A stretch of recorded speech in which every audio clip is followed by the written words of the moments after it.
Olá, tudo bem com você, meu amigo e minha amiga? Estamos aqui no canal Manancial para mais um passeio pelas Escrituras Sagradas para falar daquele que é único, verdadeiro, Santo de Israel, o que nos dá propósito, o que nos ensina tudo aquilo que nós precisamos saber através do Espírito Santo, que é o nosso Senhor Jesus. Eu dou graças a Deus por esse canal, por essa oportunidade diária de estarmos aqui compartilhando a mensagem de Deus e que ela avance mundo afora e que ela chegue até o teu coração. E que no teu coração essa semente possa encontrar um solo muito fértil, muito bom, e que a palavra do Senhor venha germinar lá nas profundezas do teu ser, das entranhas da sua alma, e produzir um lindo fruto que o Senhor em breve virá colher. Porque o Senhor está voltando, queridos, está voltando. Assim como a figueira está de novo florescendo, assim como a gente vê tantos sinais acontecendo, né? Em breve o Senhor Jesus virá. E é um prazer, é uma honra, é uma glória muito grande, né? E saber que Ele virá para nos buscar, para nos colocar num lugar muito seguro, que é debaixo da sua proteção. E para todo sempre nós estaremos com Ele. E por isso que eu me dedico a estudar a palavra de Deus, a compartilhar através desses vídeos, a dizer o tanto que é importante conhecer Jesus, o quanto que é importante esperar por Jesus, o quanto que é importante se preparar para esse grande dia, para este grande encontro. Porque Jesus é perfeito em tudo aquilo que ele fala. E um dia ele falou assim: os fariseus, os doutores da lei, pediram um sinal para ele. E ele falou assim: nenhum sinal lhe será dado, senão o do profeta Jonas. E eu fiquei pensando no livro do profeta Jonas, essa semana inteira, vários dias meditando, para entender também as dificuldades dos dias de hoje. Porque hoje o mundo está como os ninivitas, né, desolados, vivendo uma vida descompromissada, o cheiro da morte batendo às portas e eles tendo que se posicionar, eles tendo que fazer alguma coisa para reverter aquela morte ali, aquele decreto de morte ali, né? Os ninivitas, eles receberam de Deus um decreto de morte. E nos dias de hoje não é diferente. O mundo, ele jaz no maligno e a morte parece que está assim à espreita, né? Está aqui batendo às nossas portas. Então, o que fazer? E aí eu fiquei pensando no conselho do Senhor Jesus, que o único sinal que foi dado para aquele povo era o do profeta Jonas. E que eles entendessem aquele sinal, que eles meditassem naquele sinal. Lógico que Jesus estava falando que Jonas ficou no ventre da baleia e ele ia ficar também, né, morto, sepultado durante 3 dias, mas ao terceiro dia ele ressuscitaria, e este seria o grande sinal de que ele é o Filho de Deus. Esse seria o sinal irrefutável de que ele veio cumprir toda a promessa de Deus para que nós todos pudéssemos ser salvos, estar a salvos e de novo desfrutar do paraíso. E eu fiquei pensando e comecei a ler o livro. O livro é bem simples, é muito curto, é 4 capítulos. Você lê em meia hora, talvez até menos, em 15 minutos do seu dia, você se nutre do profeta Jonas, de todo o ensino do profeta Jonas, né? E aí eu fiquei aqui, eu falei assim, bom, eu vou compartilhar com os meus amigos, com as minhas amigas, este aprendizado tão grande que o Senhor está nos dando. E se o Senhor Jesus disse, é porque é importante. Se o Senhor disse, é necessário para a nossa salvação, é necessário para que nos acrescentar a nossa fé, é necessário que saibamos para que não sejamos confundidos na hora da adversidade, na hora do juízo de Deus. Amém? Então, olha lá, algumas características do livro de Jonas que eu gostaria de compartilhar com você. Esse livro foi escrito 8 séculos antes da vinda do nosso Senhor e do nosso Salvador Jesus Cristo. 8 séculos antes, 800 anos antes, as pessoas estavam se deparando com essa belíssima história de Jonas, impactando a fé delas, fazendo elas mergulharem nesse como é que nessas notícias tão marcantes, né, de livramento, de se livrar da morte, de arrependimento, de jejum, de oração, né? E aquilo é muito necessário para nos livrar de todas as calamidades, de todas as má notícias, de todos os decretos de morte. Né? Esse livro é inspirador. E aí o tema, né? Os temas que são tratados no livro de Jonas. A hora que você lê estes 4 belíssimos capítulos da Bíblia, você vai ver, você vai se deparar com a sabedoria de Deus. Deus está no controle de tudo. Deus é Deus de todos. Ele não faz acepção de pessoas. Ele é Deus dos judeus, dos ninivitas, dos babilônicos, dos esseus, dos abugeus, dos hemoreus, dos brasileiros, dos europeus, dos africanos, dos chineses, dos japoneses, dos americanos. Ele é Deus. Ele é Deus de todos, ele não faz acepção de pessoas. Essa é a grande sabedoria de Deus. Ele está aqui com um único propósito, né? Ele criou esse mundo com um único propósito, para que nós dessemos louvor a Ele. Ele criou o homem para isso. E Ele criou o paraíso para que nós tivéssemos tudo que era necessário. O nosso pecado faz separação entre o homem e Deus, mas Ele não achou justo que não nos desse uma segunda chance. E aí Ele mandou Jesus, a segunda chance. A segunda chance para que nós pudéssemos de novo voltar a viver no paraíso, a segunda chance para nos perdoar de todo o pecado, a segunda chance para nos redimir, para nos mudar o rumo de nossa história, para sairmos do jugo do pecado e vivermos nas maravilhas de Deus, de desfrutarmos novamente do paraíso. Deus, outro tema, né, que está ali, é que Deus é interessado em todos os homens. Deus é interessado no seu problema, Deus é interessado na sua dor, Deus é interessado na sua vida, Deus é interessado no curso da tua história, Deus é interessado no desfecho da tua vida, Deus é interessado na solução dos seus problemas, Deus é interessado nas muitas confusões que estão na sua casa, Deus é interessado na enfermidade que assola essa nação, Deus é interessado em todos os assuntos que nos interessam, porque Deus é interessado no homem. E este livro também nos reporta a isso. E Deus, ele tem um plano, e o plano dele é perfeito, o plano dele é mundial, o plano dele acampa sobre todas as nações, porque ele é Deus. Amém, amados? Outro tema muito marcante ao ler a história do profeta Jonas é a compaixão, é o exercício de compaixão e de misericórdia que Deus tem por todos nós e que aflora em Deus a misericórdia dele, a compaixão dele quando nós nos arrependemos, quando nós realmente nos inclinamos em favor da lei dele e obedecemos e nos sujeitamos às suas leis e aos seus mandamentos. E aí ele vem em nosso resgate, ele muda o rumo da história. Amém, amados? Outra coisa muito marcante, um tema muito profundo, muito impactante ali, é que Jonas ele é enviado para Nínive, como um evangelista, né? Então, assim, uma outra coisa que salta aos nossos olhos é que Deus, para fazer tudo aqui através o seu plano perfeito, para anunciar as coisas que estão por vir, Ele conta conosco. Ele conta conosco. Ele confia tanto na gente que Ele confia a proclamação da palavra dele para nós. Amém, amados? Então é uma parceria, é um acolhimento, é uma confiança. Deus confia na gente. Deus, ele entrega para nós missões tão grandiosas, missões tão reparadoras, missões tão santificadoras. E o profeta Jonas, ele está nos representando, né? Ele está ali para nos representar diante de tudo isso. E vamos lá. Aí você começa a ler a história do profeta Jonas, e aí você vê que Jonas, ele recebeu de Deus uma ordem.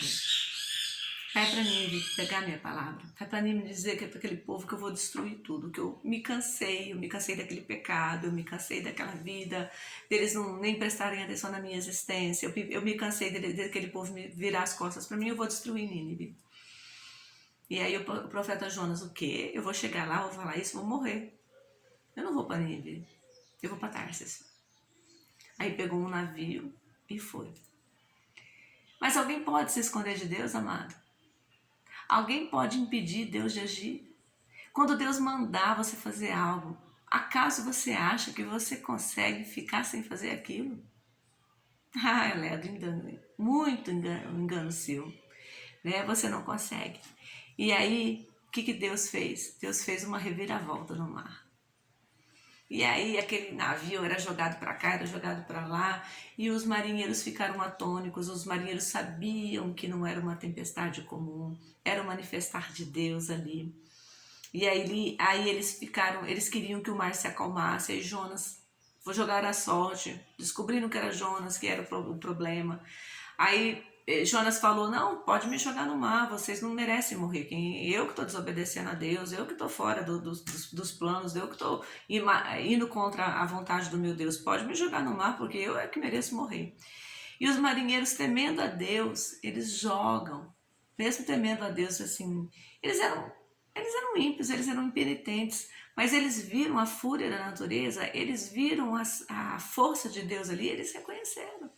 E aí eles falaram assim, o quê? Nós vamos jogar o homem de Deus no mar, a fúria de Deus vai se voltar contra nós, não vamos jogar não. E aí a hora que finalmente eles se convencem que era a única coisa a fazer, que eles jogam o profeta Jonas no mar, o mar se acalma, se tranquiliza e tudo volta a ser novo. E eu acho tão tocante esse versículo de Jonas 1,16, que eu gostaria até de ler com vocês, para vocês aqui, ó. Olha o que fala em Jonas 1,16. Espera aí que eu estou abrindo a espada aqui, para a gente ler junto. Em Jonas 1,16 fala assim, ó. Olha lá. Em seguida, não, Jonas 15, né? Em seguida pegaram Jonas e o lançaram ao mar enfurecido, e este se aquietou. Tomados de grande temor, os marinheiros, tomados de grande temor ao Senhor, os homens que ofereceram um sacrifício a Deus e se comprometeram por meio de votos. Ali houve conversão, amados. Ali houve a proclamação, né? A proclamação das boas novas chegou ali. E aqueles homens foram transformados, eles ofereceram sacrifícios a Deus, eles deram votos de fidelidade, de entrega. A salvação chegou para aqueles marinheiros por intermédio desse infortúnio. Por quê? Porque Deus pega as coisas ruins e transforma-as em boas. Porque se você confia em Deus, todas as coisas cooperam para o seu bem. Está lá em Romanos 8:28. Todas as coisas cooperam para o nosso bem. Até a fúria daquele mar cooperou para que o plano perfeito de Deus chegasse àqueles marinheiros. E aqueles marinheiros foram, sim, impactados do grande poder de Deus e mudassem o rumo da sua história. Eles começaram a fazer sacrifícios agora para o Deus verdadeiro. Eles agora faziam votos de fidelidade, votos de obediência, votos de adorar somente aquele Deus, porque aquele Deus realmente tinha se manifestado na vida deles. Olha que incrível, né? Esse é um ponto assim belíssimo da história de Jonas. Outra coisa, né, que me chama muita atenção é o poder do clamor.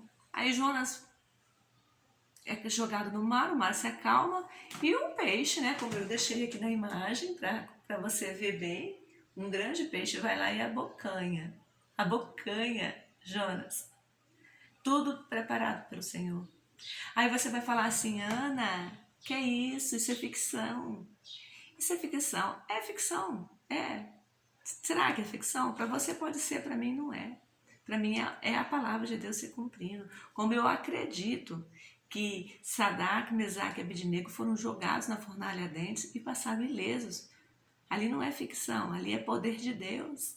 Como eu acredito com todas as forças do meu coração que Jesus morreu naquela cruz, ele ficou três dias mortos e ele ressuscitou dos mortos. Ele removeu a pedra. Agora não há nada que nos separa. Como eu acredito em tudo isso, eu acredito na história do profeta Jonas. Sobretudo porque Jesus comparou esse evento de Jonas ao evento da morte, da ressurreição dele. Era o sinal que os fariseus, que os saduceus, que os doutores da lei, que o sinédrio tanto esperava. Era o sinal. O sinal não seria outro, seria só esse do profeta Jonas. Então, se Jonas ficou lá, né, no mar, dentro do ventre do peixe, Deus poupou a vida dele, Deus conservou ele ali. E Jesus falou assim, esse é o sinal do profeta Jonas. Eu acredito que foi exatamente assim. Eu acredito que não há limites para o nosso Deus. Eu acredito que Deus ele faz o impossível acontecer. E se ele disser assim que praga nenhuma vai chegar na sua casa, praga nenhuma chega. Se ele disser assim que 1000 cairão ao seu lado, 10.000 à sua direita, mas você não será atingido, assim será. E se ele disser assim que ele não vai, que você vai pisar sobre a serpente, sobre a áspide, sobre o leão e a áspide. Os seus pés vão estar sobre, né? E não vai acontecer nada. Isso fará, isso acontecerá sim. A palavra de Deus é verdadeira. O nosso Deus ele é santo, ele é fiel e ele cumpre tudo aquilo que ele nos prometeu. E aí Jonas começa a clamar lá do ventre do peixe, né? E ali fica muito claro, né, que ninguém pode se esconder de Deus. E que não há nenhum lugar nessa terra que Deus não possa nos visitar. Às vezes você está lá jogado dentro de uma prisão, Deus te visita ali. Deus fala com você ali, Deus se apresenta para você ali.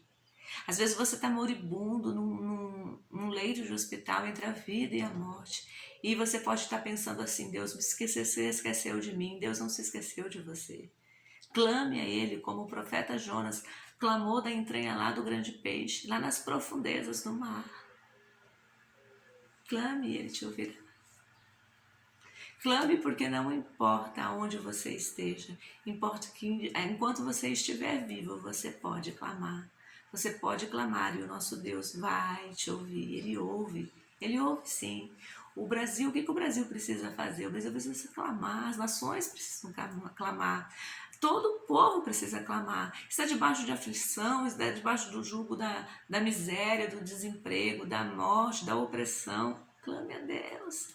Clame. E olha, o profeta Jonas, ele não estava numa posição de olha, eu estou com moral com Deus, né? Isso também é um ponto muito relevante dessa história, porque Deus, ele não olha o nosso passado, ele não olha o que a gente acabou de fazer, ele não olha o erro que a gente cometeu, ou a quantidade de erros que a gente cometeu até chegar naquele lugar. Ele olha para o coração que se arrependeu, ele olha para a verdade que está no seu coração e ele abençoa o homem no instante do presente. Ele não abençoa o homem porque o homem fez grandes coisas lá atrás. Não, é o presente. O que importa para Deus é o presente. E no presente daquele ventre do peixe, naquele tempo presente, o clamor de Jonas era verdadeiro e ecoou nos céus, porque Deus está atento ao clamor daquele que clama verdadeiramente por ele. Então clame pela sua família, clame pela salvação da sua casa, clame pela realização dos seus sonhos, clame pela existência material daquilo que você tanto almeja conquistar.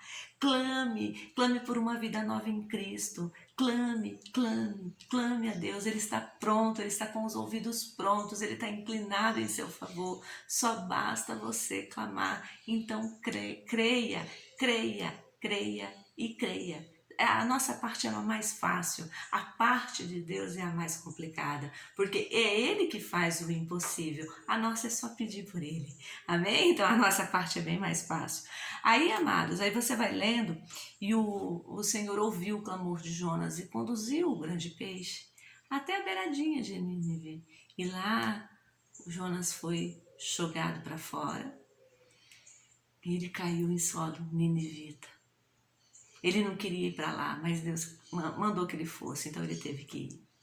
E aí ele ficou 3 dias pregando sem parar, que a morte era iminente, que não havia salvação para aquele povo, que o cheiro do pecado daquele povo tinha chegado na narina de Deus. Representando os 3 anos de ministério do Senhor Jesus. O Senhor Jesus ficou 3 anos mostrando os sinais, mostrando as maravilhas, conversando com o povo, ensinando. Jesus pouco pregava dentro dos templos. Por quê? Porque lá no templo não tinha acesso às mulheres. Jesus era acessível a todos, então ele ia nos poços, ele percorria os caminhos, ele ia nas sinagogas, ele ia no comércio, ele ia no meio do, ele ia para a beira do mar, ele ia para onde estavam os sepulcros, ele ia para todos os lugares para anunciar para as pessoas aquilo que as pessoas tinham tanta sede de receber, que ele era o pão vivo que desceu do céu, que ele sacia toda a fome. Durante 3 anos ele ficou o tempo todo pregando. E o profeta Jonas, em 3 dias, ficou. Olha, reconciliem-se com Deus, façam. Aí você se depara, amados, eu vou ler de novo o livro do profeta Jonas aqui com você. Ele aí se depara com as estratégias dos ninivitas. Quer estratégia para vencer guerras espirituais? Quer estratégia para mudar o curso da sua história? Quer estratégia para mover o coração de Deus em seu favor? Quer estratégia para retirar a humanidade toda neste charco de lodo, de doença, de violência, de perseguição e de guerra? Olha a estratégia do ninivita, hein? Vamos lá? Então aí você vai lá para o Jonas, capítulo 3, versículo do 7 ao 9. Olha lá, o que eles fizeram. Do 7 ao 9. Eu vou ler do 6 em diante, tá? Quando as notícias, aquelas notícias, né, que Deus ia destruir tudo, chegaram ao rei de Nínive, ele se levantou do trono, presta atenção, tirou o manto real, vestiu-se de pano de saco e sentou-se sobre cinzas. Então fez uma proclamação em Nínive, por decreto do rei e de seus nobres, ou seja, por consenso geral dos governos daquela nação. Não é permitido a nenhum homem ou animal, bois ou ovelhas, provar qualquer coisa. Não comam nem bebam. Cubram-se de pano de saco, homens e animais, e todos clamem a Deus com todas as suas forças. Deixem os maus caminhos e a violência. Deixem os maus caminhos e a violência. Ou seja, arrependimento. Talvez Deus se arrependa e abandone a sua ira e não sejamos destruídos. Talvez a gente fazendo isso, né, a gente entrando com um jejum nacional, um jejum até dos bois e das ovelhas. Olha, eles foram tão ousados que até os animais jejuaram, né?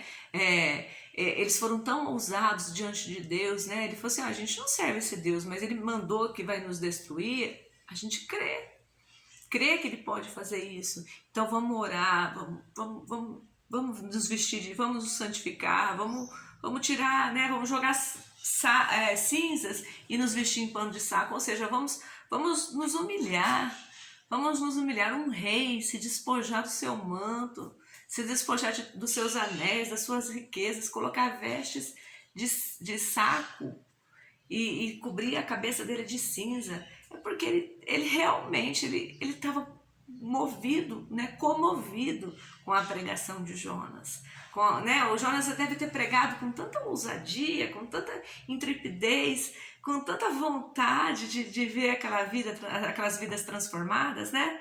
Que foi assim. Ele falou assim, não, eu tenho certeza que Deus vai destruir, então eu vou pregar mesmo, porque se Deus fez isso comigo, eu fiquei 3 dias lá na barriga do peixe, e eu tô aqui, nossa, Deus vai cumprir isso mesmo, né? Deus vai acabar com tudo. E aí ele pregou com tanta veemência, com tanta ousadia, com tanta singeleza de espírito, com tanta né, a voz tão impostada que todos acreditaram na pregação de Jonas e se arrependeram, e se jejuaram e se sujeitaram a Deus. E isso moveu o coração de Deus. Você está entendendo as estratégias de guerra, amados? Não é difícil fazer, mas tem que se despedir de algumas coisas, porque o nosso Deus não divide a glória dele com a glória de ninguém. Ele não precisa da nossa sabedoria, ele não precisa da nossa da nossa riqueza. Ele só precisa da sinceridade do nosso coração, mas tem que ser sincero mesmo, tem que ser lá do fundo. E aí Deus não destrói Nínive. Deus não destrói Nínive. Deus dá uma segunda chance para aquela cidade. Deus vem ao encontro das necessidades do povo ninivita e os acolhe, e os aquece, e os indica, né, aquele novo e vivo caminho. Ele tem comunhão com aquele povo, né, e ele salva aquele povo da destruição. E Jonas? Como é que Jonas ficou? Amados, Jonas ficou revoltado, decepcionado, achando que ele ia morrer nas mãos dos ninivitas. Poxa, Senhor, o Senhor fala que vai matar todo mundo, eu acredito no Senhor, agora o Senhor muda de ideia, que é isso? Pô, o Senhor não pode mudar de ideia? Aí vem uma grande lição. Você pode mudar de ideia. Você pode pensar de um outro jeito. Você pode sim mudar de opinião. Quando você se convencer de que aquele novo fato é tão verdadeiro, é tão latente, é tão incontestável que você não pode mais resistir, né? E você talvez passou a vida inteira resistindo a Deus, mas agora, nesse tempo de hoje, você fala assim, não consigo mais resistir. Entrega seu caminho, entrega seu coração, eu falo assim, Senhor, venha governar o meu caminho. Eu entrego agora o meu coração para ti. Sabe, amados, é isso que o Senhor está sedento e querendo ouvir. Ele está querendo mudar pensamentos, ele está querendo mudar tomadas de posições antigas. Às vezes você vive uma vida de pecado, às vezes você vive uma vida de escolhas erradas e você acha que você não tem mais jeito, mas o Senhor te dá uma segunda chance sim. Ele quer restaurar a tua história, ele quer mudar o curso, o rumo de você, da onde ele quer mudar o seu destino final, ele quer mudar a rota da sua vida. Você não vai mais perecer. E aí Jonas fica revoltado. Aí Deus sabe o que Deus fez? Nosso Deus, ele é tão assim. Eu fico tão maravilhada que ele nos ensina com tanta clareza, ele fala com tanta profundidade, e ele usa assim uns exemplos assim tão simples, que é impossível nós não entendermos a sua didática, é impossível não entendermos aquilo que o Senhor quer nos dizer. E aí o Jonas estava lá, né, todo chateado, debaixo do sol, sofrendo, escondido, murmurando, resmungando. E Deus ficou com dó do Jonas, foi lá e mandou crescer uma árvore, uma planta lá, para dar sombra para o Jonas. E Jonas ficou todo metido, né? Todo feliz. Deus olhou para mim, Deus está cuidando de mim, Deus... Né. Aí quando foi na outra noite, o Senhor mandou a lagarta e a lagarta comeu a planta todinha. E Jonas ficou de novo, todo sem entender, né? Falou assim, Senhor, o Senhor me dá árvore um dia, no outro dia não tem mais árvore, não sei o quê. Aí o Senhor falou assim, olha aqui, eu tive misericórdia de você, te dei uma planta. Aí eu tirei a planta para que você visse, né? Aí você sentiu dó da planta, porque eu destruí a planta. E você não tem compaixão de 120.000 almas que eu ia destruir e que eu agora estou poupando. Você não tem. Você não compreendeu, Jonas, aquilo que eu quero tanto te ensinar. Misericórdia quero e não sacrifício. Ai, né? Então assim, então você entende, amados, que Jesus, ele é isso que ele quer. Ele quer agir com misericórdia nas nossas vidas. Ele não quer que nenhum de nós entremos com o sacrifício da nossa vida, que percamos a nossa vida por causa das nossas cabeças duras, por causa das nossas más escolhas. Ele quer que a gente venha para Ele e que a gente descanse debaixo das suas potentes mãos. Que a gente esteja seguro, né, protegido ali. O Senhor Jesus, ele disse que se nós entendêssemos o sinal de Jonas, nós teríamos entendido que ele é o Senhor do mundo, que ele é o Filho de Deus e que ele veio em nosso resgate. O Senhor Jesus, ele veio em nosso resgate.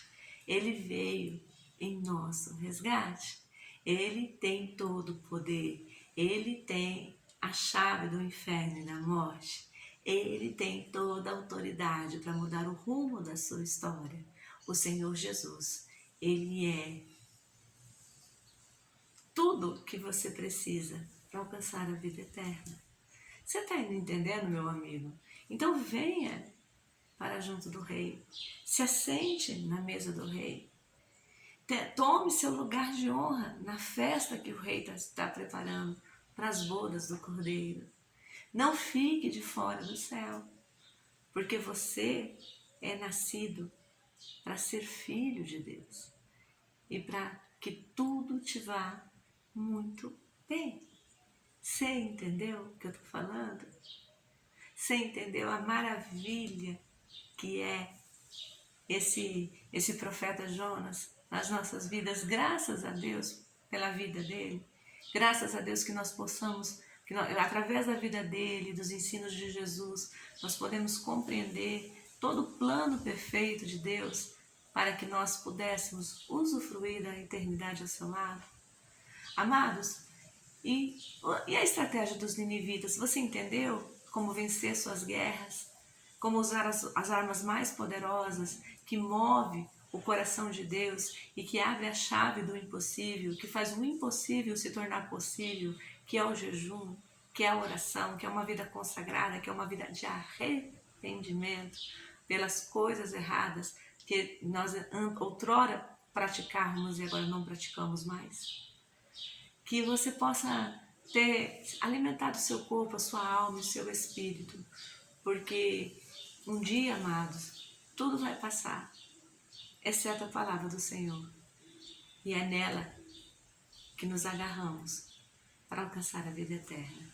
E a palavra de Deus só fala de uma pessoa, Jesus Cristo, o Salvador do mundo.